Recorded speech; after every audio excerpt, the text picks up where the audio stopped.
It wasn't so long ago that being lesbian, gay, bisexual, or transgender was considered to be abnormal. Those who belonged to this community were shunned and deemed to be freaks. Plenty have also been killed over the years or faced persecution. Although members of the LGBT community are gaining increasing respect and acceptance in the modern world, violence against them is still very much an issue. According to the National Coalition of Anti-Violence Programs, NCAVP, a record number of LGBT homicides occurred in the U.S. in 2017 as of mid-August. That record refers to NCAVP's 20-year period of data collection and shows almost one murder per week in the LGBT community during the first 8 months of 2017. This shocking report confirms what we already know. There's still more work to be done to gain full acceptance for the LGBT community. No acts of violence can ever be tolerated. However, when we look back in history, we find other types of physical and psychological harm inflicted on the LGBT community that have nothing to do with street mobs or gun violence. In fact, this abuse seems unfathomable today. The determination by some to cure members of the LGBT community of their sexual orientations. Here are 10 of those shocking cure therapies. Number 10. Brutal shock therapy. In the US in the 1970s, you were labeled as having a mental disorder if you were gay. Although homosexuality was eventually declassified as a mental illness by the American Psychiatric Association, many homosexuals still thought they were sick. They believed this label that had been stuck on them, so they sought help. Upon visiting the doctor, some encountered a device called the visually keyed shocker. When shown images that would stimulate arousal for a homosexual, the patient would receive a shock. This paired visual stimulus and shock was a form of conditioning therapy. The basic psychological principle is that the brain becomes conditioned to associate those images with pain and, therefore, no longer finds them pleasurable. But where was this shock delivered? Not to the hand or torso. Instead, the genitals were hooked up to the visually keyed shocker, and sometimes, the device was really cranked up. It became a widely used method of therapy and was even available for home use. Number 9. Castrations. Let's step back in time to the 1940s. This was perhaps the worst time for those in the LGBT community. If you were found to be gay, you could expect to be brutalized in truly horrific ways. That is, if you weren't killed first. Quite often, families who knew they had a gay family member would send that person to a psychiatric facility. Homosexuality was considered to be a mental illness. Therefore, the person didn't have a choice in the matter. These facilities promised the family that they'd cure the patient of the sexual illness. Some of the practices were truly abhorrent. Castrations weren't the most common method, but they did take place. However, castrations were frequently used in Nazi Germany. Homosexuals confined to concentration camps would agree to be castrated in return for getting shorter sentences. It was just one method in a long list of cures tried by the Nazis. Number 8. Torture drugs. These so-called psychiatric facilities to cure homosexuality may seem like a thing of the past, but such institutions still exist throughout the world. In 2017, photographer Paula Paredes managed to gain entry into one of these clinics in Ecuador. She witnessed numerous horrors inflicted on the patients, including sadistic treatments with drugs.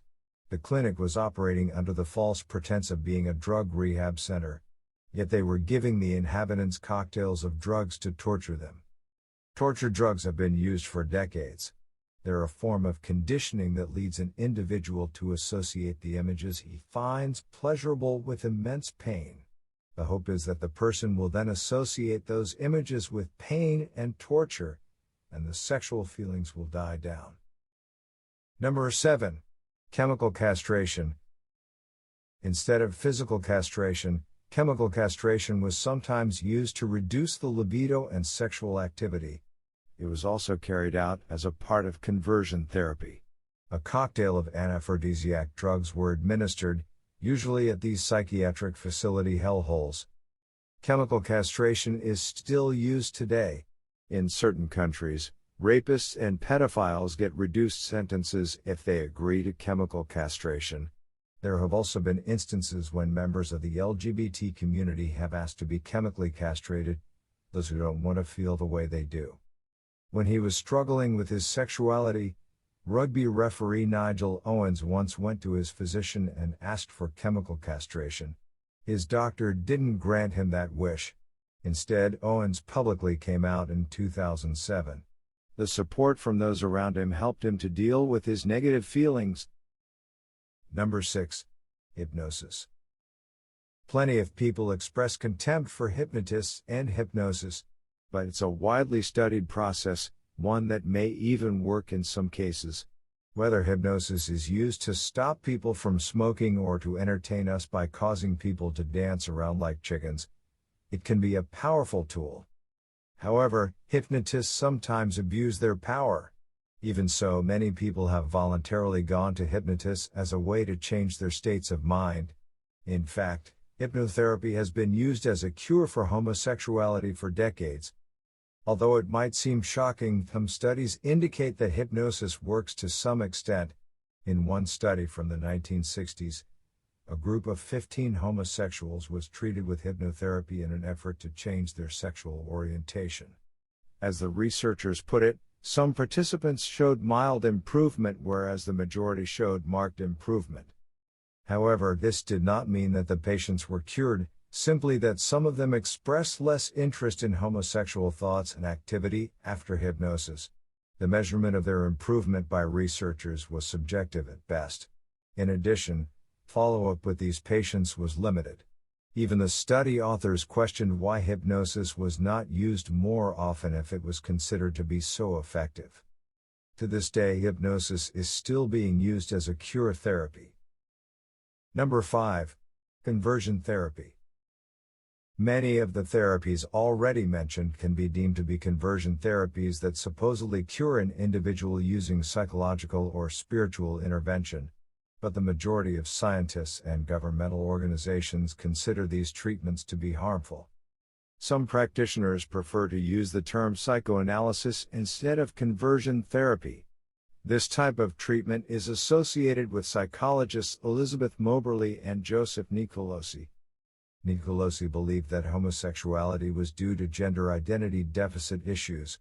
Through his organization, National Association for Research and Therapy of Homosexuality, he used psychoanalysis, which involved a number of crude psychological methods, to try to replace homosexual desires with heterosexual ones.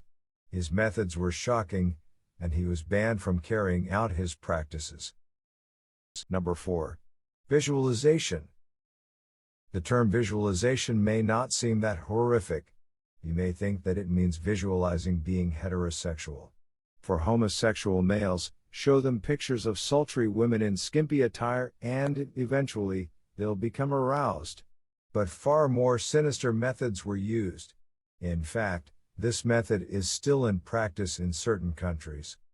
In 2011, MIT grad student Samuel Brinton revealed the horrors of his therapy. His parents were extremely religious and conservative. When his father found out that Samuel had gay feelings, Dad punched Sam, then 12, and put him in the hospital. So Sam agreed to go to therapy. During the boy's first session, the so-called therapist attempted to brainwash Sam by filling his head with this type of garbage: "I want you to know that you're gay, and all gay people have AIDS." Then the therapist said that the government had killed every other gay person. Sam was the only one left, and they were coming for him next. The therapist proceeded to show Sam horrific images of men dying from AIDS. These visual indicators certainly affected the boy's mental well-being. He attempted to commit suicide numerous times after those therapy sessions.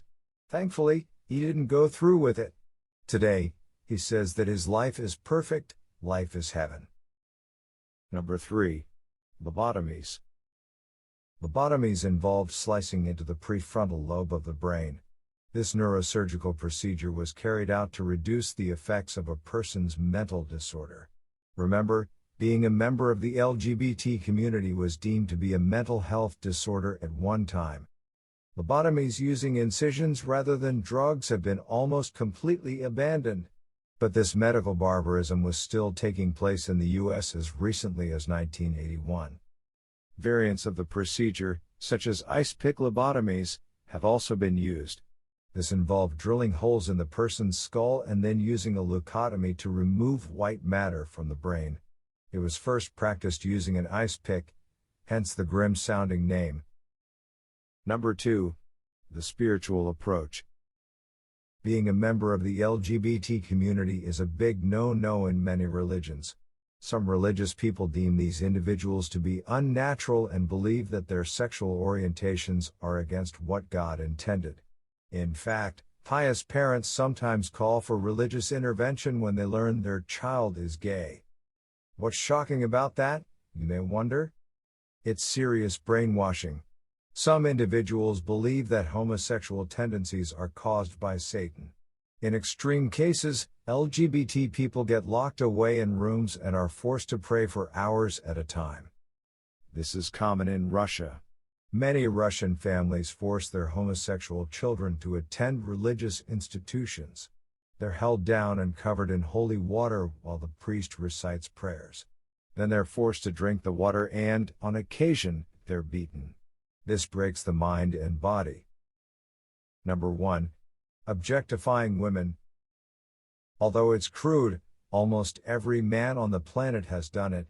It might be ogling a gorgeous woman who's walking down the street or watching adult movies. It's not just men but society as a whole that often objectifies and sexualizes women. Certain cure therapists focus only on this practice. They encourage their gay patients to openly objectify women. It's all done in an effort to forge an attraction to women rather than men. Russian psychotherapist Yan Goland is open about using this technique as a form of treatment. He shows his patients adult movies and magazines and encourages them to openly objectify women. He wants them to do so when they leave his clinic, too. Walk down the street, find a beautiful woman, and ogle her. That's what he drills into his homosexual patients.